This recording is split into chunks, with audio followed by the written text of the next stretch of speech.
उत्तर प्रदेश के एक छोटे गांव में हरिराम और उनकी पत्नी सविता रहते थे।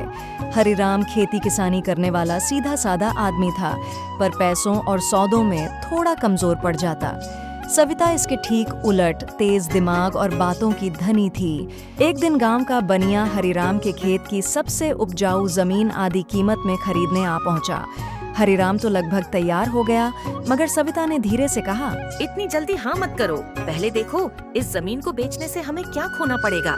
फिर बनिया मन में सोचता है, लगता ये इतनी आसानी से हाँ नहीं बोलेंगे, कल आएंगे, फिर पूछेंगे, फिर ये बताएंगे। उस रात सविता ने हिसाब लगाया, अगर 2 सीजन की फसल बेचें तो उतना ही पैसा 2 साल में निकल आएगा और जमीन भी हाथ में रहेगी। अगले दिन उसने बनिए को साफ मना कर दिया। बनिया मायूस होकर लौट गया। वह सोचता है कि उसकी पत्नी बहुत चतुर थी। धनीराम के खेत से होकर सड़क योजना आई। सरकार ने मुआवजे के तौर पर अच्छा खासा दाम दिया। गांव के लोग हैरान थे कि हरिराम की जमीन का मूल्य अचानक 4 गुना हो गया। सभी ने सविता की दूरदर्शिता की तारीफ की। उन पैसों से धनीराम एक ट्रैक्टर खरीदना गया। दुकानदार ने ट्रैक्टर की कीमत दुगनी बता दी। फिर सविता बोली, लेकिन ये पुराने मॉडल का है, इतने में 2 नए ट्रैक्टर आ जाएंगे।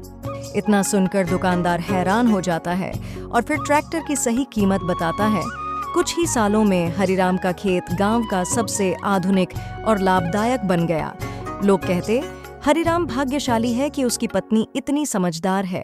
हरिराम मुस्कुराते हुए जवाब देता है, भाग्य तो मेरा अच्छा है, पर असली चतुराई मेरी सविता की है।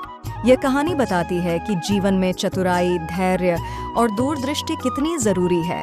सही समय पर लिया गया निर्णय परिवार की तकदीर बदल सकता है। ऐसे ही और कहानियों के लिए सब्सक्राइब करें मेरे चैनल को और अपने दोस्तों को भी शेयर करो। बोलो राधे राधे।